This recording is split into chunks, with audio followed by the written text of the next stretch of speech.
Baik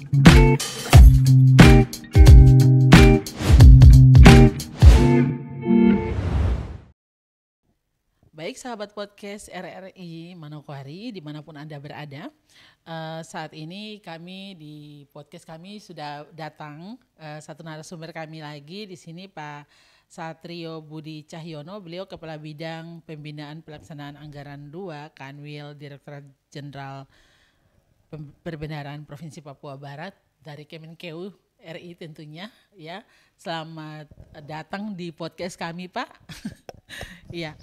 Selamat datang, selamat pagi Bu Lani dan rekan podcast semua, sahabat podcast. Sahabat podcast. Di sini kita akan berbicara atau membahas terkait dengan KUR dan UMI sebagai solusi UMKM bangkit. Ya Pak, bagaimana kondisi di Papua Barat saat ini untuk penyaluran KUR dan UMI? Silakan. Ya, terima kasih Bu Lani, sahabat podcast. Jadi untuk KUR dan UMI kita perlu lebih mengenal lagi. Sebelum kita melihat gambaran KUR dan UMI, apa itu KUR dan UMI? Jadi KUR dan UMI adalah kredit program pemerintah. Jadi kredit program ini adalah program pemerintah dalam rangka memberikan akses permodalan kepada pelaku UMKM sehingga mereka bisa lebih meningkatkan aset dan omsetnya, ya, sehingga mengembangkan usahanya sehingga mereka akan lebih sejahtera. Nah, kredit program itu tadi ada KUR dan UMI. Nah, di Papua Barat dan Papua Barat ini memang ada karakteristiknya yang masing-masing. Kalau untuk yang KUR itu adalah yang usaha-usaha yang sudah bisa mengakses perbankan. Dia sudah bisa mengakses. Sedangkan ada juga yang pelaku-pelaku usaha ini yang dia sebenarnya visible. Dia punya prospek yang bagus, tapi sayangnya belum bisa masuk ke perbankan, belum bisa mengakses perbankan. Dia masih malu-malu kali ya. Atau mungkin belum tahu ya. Belum tahu itu apa itu KUR, apa itu UMI, kemudian bagaimana akses masuk ke sana, seperti itu mungkin tentunya. Ya, ada dua kemungkinan. Pertama yang memang belum tahu atau yang memang tidak bisa memenuhi syarat ya. Karena tadi untuk perbankan itu syaratnya kan 5C, terutama yang penyediaan kolateral jaminan. Nah, ada yang tadi yang kelasnya masih ultra mikro. Nah, itu yang disebut UMI. Nah, UMI ini yang menurut perbankan ini masih rentan, masih berisiko tinggi dan perbankan barangkali belum bisa menerima. Dari sini pemerintah harus hadir ya. Karena UMKM ini adalah soko gurunya perputaran ekonomi khususnya di Papua dan Papua Barat Daya. Dan di sini pemerintah perlu untuk cawe-cawe atau istilahnya harus turun tangan. Campur tangan. Iya. Ini Bapak sudah pinjam istilahnya Pak Jokowi ini, cawe-cawe ini campur tangan. Ya, kebetulan saya juga orang Jawa, itu udah biasa di sana. Ya. Intervensi bahasanya. Ya. Intervensi. Ya, untuk kita lihat saat ini kan KUR dengan UMI ini sebenarnya harus bisa dimanfaatkan secara maksimal oleh UMKM yang ada di Papua Barat. Namun apa sih yang harus mereka persiapkan itu untuk bisa mendapatkan akses itu? Ya, menarik sekali pertanyaan Bu Lani. Jadi yang tentunya yang perlu disiapkan adalah tadi 5C. Dan di antara 5C ya saya sebutkan ya, pertama yaitu karakter. Karakter itu adalah perilaku, kepribadian, kemudian integritas dan seterusnya. Kemudian capacity. Capacity adalah kemampuan si pelaku usaha tadi untuk bisa mengembalikan pinjaman atau kredit program tadi. Dan yang C yang 4, yang 3 yang terakhir, nah ini bisa kita istilahnya bisa kita atur ya. Kalau tadi yang misalnya yang capital sama kolateral itu mungkin yang ultra mikro belum sanggup menyediakan jaminan bisa ikut UMI. Dan yang sudah bisa menyediakan itu nanti akan mendapatkan plafon yang lebih besar lagi, usahanya lebih besar lagi. Itulah nanti masuk yang jalurnya perbankan yang KUR tadi. Iya. Iya Pak. Oke baik. Kalau kita berbicara terkait dengan uang di sini atau pinjaman, apakah nanti ketika kita mendapatkan pinjaman ya dari UMKM sudah mendapatkan pinjaman, dia harus mengembalikan per bulan ataukah seperti apa? Betul Bu. Jadi sekali lagi sahabat podcast ya. Jadi ini bukan bansos ya. Ini adalah kredit program. Jadi kalau kita lihat pelaku usaha pun ada kelas-kelasnya. Yang paling bawah dia hanya penerima bansos. Dia hanya menerima hibah lah. Hibah dan tidak sanggup untuk mengembalikan pokok plus bunganya atau pinjamannya. Itulah yang kelas yang paling bawah, paling rendah. Dia penerima bansos. Nah, di atasnya itu nanti ada kelas-kelasnya yang dianggap sudah mampu mengembalikan pinjaman. Saya sebut pinjaman lunak ya Bu ya. Yeah. Karena lunak itu berbeda sama komersil. Kalau komersil yaitu ya sangat syaratnya sangat lebih ketat, kemudian juga bunganya lebih tinggi. Nah itu juga ada kelas-kelasnya. Yang paling naik sedikit ya, yang penerima kredit program adalah ultra mikro tadi, yang bisa mengakses dana non perbankan.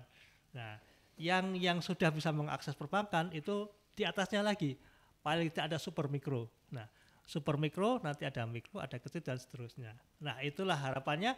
Pengusaha itu diharapkan naik kelas dong, jangan dari awal sampai akhir ultra mikro terus gitu ya. Harusnya naik ke atas. Nah itu harapan pemerintah. Iya, jadi dia tidak datar saja ya, tetapi paling tidak ada fluktuasi naik turunnya seperti harapannya itu. Sih naik ya. Nah nanti kalau sudah level kur ke atas ya mungkin dia bisa mengakses komersil. Dia dapatnya bisa lebih banyak lagi ya, karena kalau kur itu sendiri mungkin mentok-mentoknya untuk yang usaha kecil itu 500 juta. Nah kalau misalnya usahanya lebih berkembang lagi, nah itu mungkin wah kur kecil nggak cukup, saya nggak cukup, kurang ini modal sekian. Saya harus tambah langsung ke komersil gitu. Nah, misi pemerintah mengembangkan itu sudah berhasil. Jadi sudah membawa yang tadinya yang masih istilah gurem ya, sangat kecil gurem naik sudah bisa dilepas, bisa mandiri gitu. Iya. Jadi untuk lembaga penyaluran di UMI sendiri apa saja, kemudian yang KUR itu apa saja? Silakan Bapak. Ya, menarik Bu Lani. Jadi kedua jenis kredit program memang menyasar market yang beda ya. Jadi kalau yang UMI tadi yang belum bisa mengakses perbankan. Nah, di sini pemerintah menggandeng 3 lembaga penyalur UMI ya. Yaitu apa saja? Jadi yang jelas lembaganya non perbankan. Yaitu Pegadaian, kemudian PT PNF penanaman modal madani, kemudian satu lagi Bana Arta Ventura atau BAV. Nah, 3 lembaga ini yang digandeng pemerintah untuk menyalurkan UMI. Sedangkan yang KUR ini adalah uang perbankan. Tadi kalau UMI tadi uangnya uang pemerintah, pemerintah semacam nitip tolong nanti disalurkan ke yang belum bisa mengakses ini. Nah yang KUR ini uangnya uang bank. Jadi ada BRI, Bank Mandiri, BNI, termasuk swasta ada BCA, ada BSI. Nah itu juga digandeng pemerintah, tapi sumber dananya adalah dari uang bank. Jadi ketika nanti pengusaha-usaha, pelaku usaha tadi ini ada yang jujur ya, nggak jujur ya. Kalau jujur pasti dia mengembalikan. Ada juga yang jujur, pas kebetulan usahanya pagi turun, dia ada kesulitan mengembalikan. Nah ini resikonya siapa yang menanggung? Tentunya bank. Dari bank. Ya bank. Karena uangnya uang bank. Dan apabila itu terjadi, pemerintah turun tangan menggantikan lagi gitu. Nah di sini makanya jadi utang lagi dari pemerintah. Tapi harapannya tidak ketika terjadi default atau kerugian, itu bank tidak sendirian. Dia tidak sendirian karena ada lembaga namanya lembaga penjamin ya. Ada namanya Askrindo dan Samkrindo. Di situ 2 lembaga ini nanti akan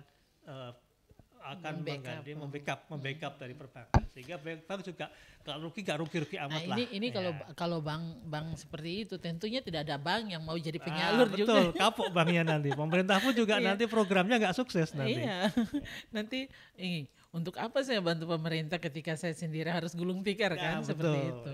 Iya, jadi tentunya jadi debitur di KUR dan juga UMI ini harus betul-betul bisa bertanggung jawab dan bisa dipercaya seperti itu. Ya, betul. Jadi yang modal pertama yaitu karakter itu.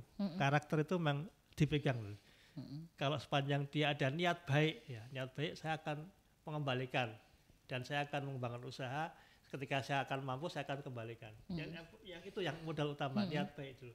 Karena ada beberapa yang memang niatnya ngemplang, yang minjem tapi nggak ada niat mengembalikan. Nah itu yang semua kan rugi, yang termasuk yang pelaku-pelaku yang lain juga rugi karena kan nanti dana itu kan diputar ya Bu ya. Dana diputar yang ini sudah naik kelas, balik lagi nanti ya semacam itu. Jadi dana itu akan diputar. Siapa yang nanti akan memanfaatkan silahkan, ketika sudah naik kembalikan lagi ya, ini gitu. bukan istilah karena ini dana dari pemerintah jadi tidak usah kembalikan, nanti pemerintah lah yang kembalikan. Yang masih perlu diluruskan ini bulan Nah, ini. itu Jadi dia. konotasi wah bantuan pemerintah. Tapi ingat bantuan ada dua jenis. Ini hibah atau pinjaman. Nah, itu Jelas dia. dulu. Nah, ini. Ya. Kalau hibah itu kan tentunya bisa ya sebebas-bebasnya. Iya. Tidak perlu kembalikan juga ya, ini namanya juga hibah. Iya. Gitu. Tapi kalau yang ini kan tidak bisa, harus Iya. dikembalikan. Ya, Jadi ya, istilahnya seperti kalau kita istilahnya bansos dan kredit program Bu. Yang bansos itu yang hibah tadi, yang kredit program yang harus dikembalikan. Iya, untuk pembiayaan ini pembiayaan KUR dan UMI, apakah ini juga bisa membiayai contohnya ada usaha kelompok nih, kami buat kelompok kemudian kami mau pinjam KUR, seperti itu apakah bisa? Ya, sangat-sangat bisa Bu. Jadi malah lembaga penyalur mereka lebih suka itu pinjaman secara berkelompok. Oh gitu. Karena kontrolnya itu bagi mereka itu sekaligus pembinaannya Bu ya. Jadi ketika salah satu anggota kelompok tadi mengalami kesulitan dalam mengembalikan, itu nanti kelompok akan membantu. Jadi gitu. baik skema KUR maupun UMI mereka sebenarnya lebih suka yang model kelompok ini. Jadi model ini sudah berhasil di Grammy tadi, pinjaman di Grammy di Pakistan.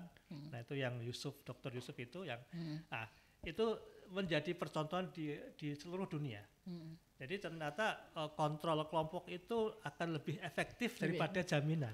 Daripada yang individu ya. Iya, jadi kalau gini Bu. Jadi jaminan itu bisa berupa material, bisa berupa sosial. Nah, jaminan material tadi menyediakan misalnya sertifikat, ya, apakah BPKB. kendaraan atau tanah, Iya. itu jaminan material. Tapi ada yang lebih penting lagi yaitu kelompok, karena sanksi kelompok itu lebih tegas. Ibu bisa lihat nanti kalau kita di Denpasar atau di Jawa, di Jogja terutama, itu ketika seorang ngemplang, itu nanti kontrol kelompoknya yang akan menghukum. Dia akan menghukum kita. Jadi lebih berat ya. Betul Bu. Lebih Jadi berat ini dikucilkan hukuman sosial dibanding. Iya, betul kan. Itulah kenapa lembaga pembiayaan lebih prefer yang model kelompok. Kelompok. Iya berarti model kelompok bisa tentunya, untuk individu juga bisa. Tapi individu memang tentunya lebih berat. Karena kalau kelompok kan kita kerjasama. Kerjasama, jadi betul. tentunya lebih murah, lebih mudah. Mudah dan gampang seperti apa. Kemudian untuk di UMI sendiri, tadi Bapak bicara dari KUR kan yang untuk perbankan. Kalau UMI kan ini non perbankan.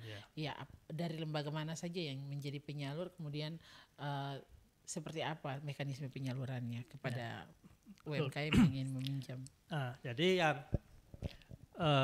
sebenarnya kalau kita lihat dua ini, adiknya adalah KUR, UMI maaf. KUR itu saudara lebih tua dan lebih muda. Jadi awal-awal itu KUR karena ini uangnya perbankan kemudian disalurkan ke UMKM. Nah, tetapi tidak semua UMKM itu bisa mengakses bank. Tidak bisa mengakses bank. Ada yang UMKM ini sebenarnya dia prospek atau visible. Tapi sayangnya dia nggak bisa mengakses perbankan karena perbankan kan ada dikontrol sama lembaga keuangan ya, OJK dan seterusnya. Dia terikat pada aturan-aturan, kalau istilah Basel ya, Basel Agreement, Basel itu sebagai standarnya bank itu ada memang. Nah, karena bank juga harus mengikuti standar itu, yang akhirnya yang ada yang UMKM yang tidak bisa mengakses. Nah, disinilah pemerintah harus hadir. Muncullah adiknya yang disebut UMI tadi. Jadi program UMI ini merupakan salah satu bentuk kepedulian pemerintah bagi UMKM yang bisa mengakses dana perbankan. Dan lembaganya pun nggak boleh perbankan karena LKBB ya, lembaga keuangan non perbankan atau bukan bank, lembaga keuangan. Nah, yang KUR itu adalah lembaga perbankan, duitnya dari perbankan, pemerintah ngasih subsidi ke bank supaya bisa terjangkau. Lah yang UMI ini uangnya uang pemerintah. Pemerintah minta tolong lembaga LKBP tadi, tolong ini uang saya, jangan kasih mahal-mahal ke UMKM, terjangkau itu. Nah itu jadi semua dapat mendapatkan manfaat. manfaat itu. Oke. Kalau begitu saya sudah tahu nih Pak. Saya sudah tahu.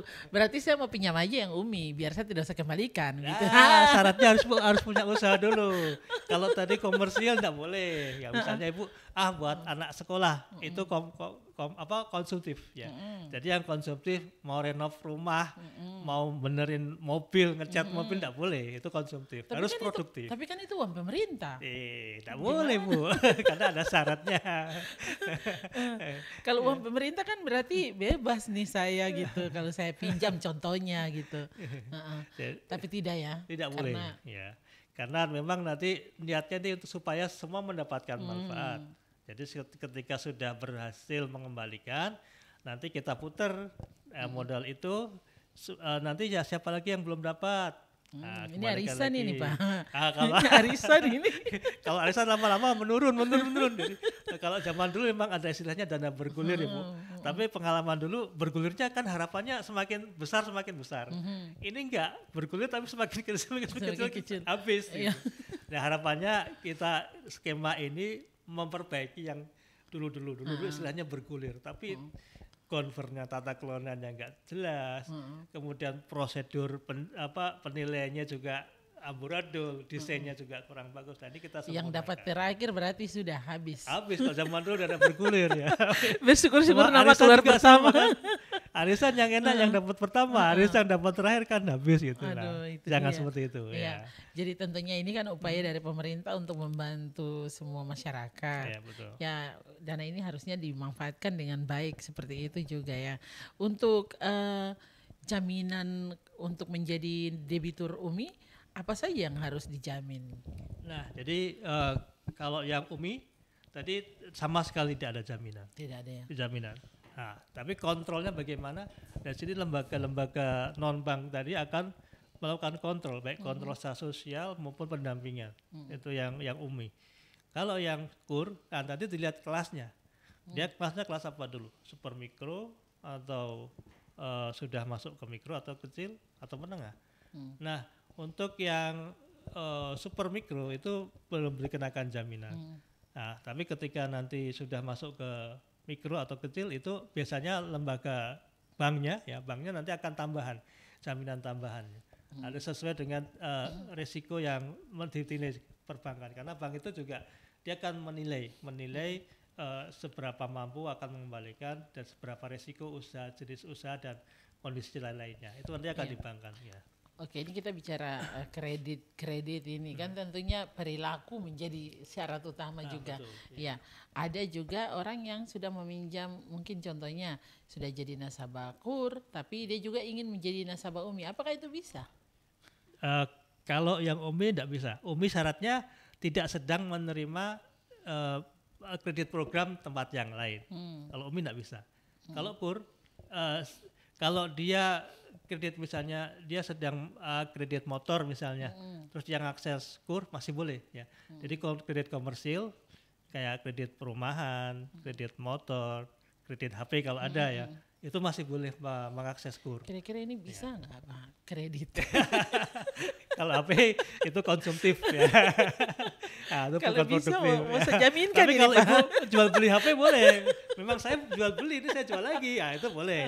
Tapi kalau HP-nya buat sendiri tidak bisa. Laptop pun juga sama. Nah, Ibu misalnya, wah ini ada laptop second saya beli, nanti saya jual lagi. Nah, saya pilih. Kendaraan pun juga sama gitu. Iya. Jadi tentunya ini KUR dan UMI ini adalah merupakan satu upaya dari pemerintah untuk meningkatkan UMKM kita ini ya. Untuk Papua Barat sendiri, penyerapannya sudah sejauh mana? Untuk Papua Barat dan Barat Daya Bu, karena wilayah kerja kami ada 2 provinsi. Jadi Papua Barat dan Papua Barat Daya ya, kadang lupa ya saya.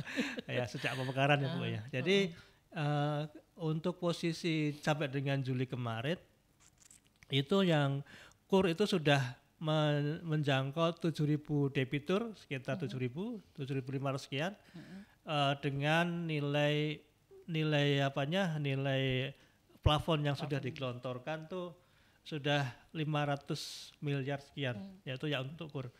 Sedangkan yang UMI, ya karena UMI yang peminjamnya juga minjamnya kecil-kecil ya Bu, maksimal 10 juta itu nilai yang sudah digelontorkan belum nyampe 1 miliar, baru sekitar 900, hampir 1 miliar, dan yang peminjamnya pun hanya hampir 100, belum nyampe 100 orang pelaku usaha. Kalau kita lihat wilayah per kabupaten kotanya, nah ini sangat menarik. Ternyata masing-masing daerah ada karakteristik yang berbeda. Seperti Kota Sorong sendiri itu dia penyalur KUR terbesar di sana. Nah, mungkin di sana level pelaku usaha sudah advance. Kota Sorong sudah lebih maju ya. Sedangkan di Manokwari ini nomor 1 untuk yang UMI. Di Kabupaten Manokwari ini penyalur terbesar untuk UMI. Jadi kita bisa lihat berarti untuk Manokwari itu kebanyakan mungkin masih kelasnya masih belum advance. Ya. Tapi ada upaya untuk maju meningkatkan, ya. Mereka sudah mulai kelas, mengenal bagaimana berusaha dari kecil-kecil itu untuk ke yang besar. Ya. Dan pemirsa podcast. Sahabat podcast kita ya, hari ini Pak Satrio ini sudah memberikan banyak sekali informasi kepada kita terkait dengan KUR dan juga UMI. Untuk masyarakat di wilayah Manokwari tentunya bisa mengakses UMI itu lewat apa tadi? Tadi kan Bapak sebutkan ya, berarti Pegadaian, kemudian PT PNM, penanaman modal madani. Itu ada ya di sini? Saya cek lagi, ada ya kayaknya. Nanti saya cek lagi. Iya. Pegadaian ada. Nah itu masih belum familiar sih kalau yang penanaman modal madani ini. Kalau Pegadaian pasti ada. Kalau Pegadaian tentunya sudah ada. Dan satu lagi Bana Arta Ventura. Nah Bana Arta Ventura itu nanti bekerja sama dengan KSP, Koperasi Simpan Pinjam. Oh, di sini ada Koperasi Simpan Pinjam kan? Iya. Kita cek apakah nanti berafiliasi dengan PT BAV tadi. Oke. Nah, jadi ketika Bapak Ibu nanti sudah punya, paling tidak usaha sudah 6 bulan jalan lah ya. 6 bulan jalan, terus kemudian tambah modal. Mau nambah modal. Kalau misalnya saya nggak punya jaminan, silakan aja datang ke tadi yang lembaga keuangan non perbankan. Pak, saya punya usaha gini, silakan dinilai. Kira-kira prospek enggak, sudah 6 bulan jalan. Kemudian saya karakteristik mungkin Bapak bisa, nanti mereka akan mengecek tidak hanya si pribadinya, dia akan ngecek ke lingkungannya. Datang misalnya dari Pegadaian itu atau pada PNM, dia akan nanya-nanya si A ini orangnya gimana sih, dia akan ngecek tetangganya ya. Gitu. Tetangganya, saudara-saudaranya. Ya pas kalau tetangga tidak suka ya, pokoknya jelek saya. Iya, kalau pas dapat tetangganya enggak suka repot. Jadi yang tadi C yang pertama tadi, karakter. Itu yang paling penting. Kalau untuk penilaian yang tetangga ini, kalau pas lagi tetangga idolaku aman ya. Tetanggaku idolaku itu berarti aman. Baik-baiklah sama tetangga. Tapi kalau tetangga ini, aduh ini saya nggak suka ini orang, jelek saja dia. Iya betul. Iya, tapi tentunya itu nomor 2 ya, yang seharusnya itu kembali ke pribadi. Betul, upaya kita untuk benar-benar memberikan jaminan pribadi, yaitu dari karakteristik kita yang betul-betul ingin untuk mengembalikan. Ketika kami sudah dibantu ya kami juga harus punya upaya untuk menggantikan ya, seperti itu. Dan untuk sahabat podcast, untuk hari ini Pak Satrio juga memberikan kita pencerahan terkait dengan UMI dan juga KUR ini sangat baik. Kemudian untuk upaya dari Kemenkeu sendiri mendorong UMI dan KUR ini bisa lebih semangat lagi atau lebih dikenal oleh masyarakat di Papua Barat, apa saja yang sudah dilakukan oleh Kemenkeu? Berbagai upaya yang dilakukan oleh Kemenkeu ya, Kemenkeu 1 terutama dalam upaya mengenal lebih dekat kredit program pemerintah ini. Jadi seperti yang telah kami lakukan, kami baru saja mengadakan bazar di Fak-Fak ya, yaitu tujuannya adalah mengenal lebih dekat kepada pelaku UMKM bahwasanya pemerintah itu ada kredit program yaitu kredit yang soft, yang lunak, yang bisa diakses oleh pelaku UMKM, yang berbeda dengan kredit komersil. Nah, di sini dalam kegiatan itu kami mengenalkan ada KUR, ada UMI.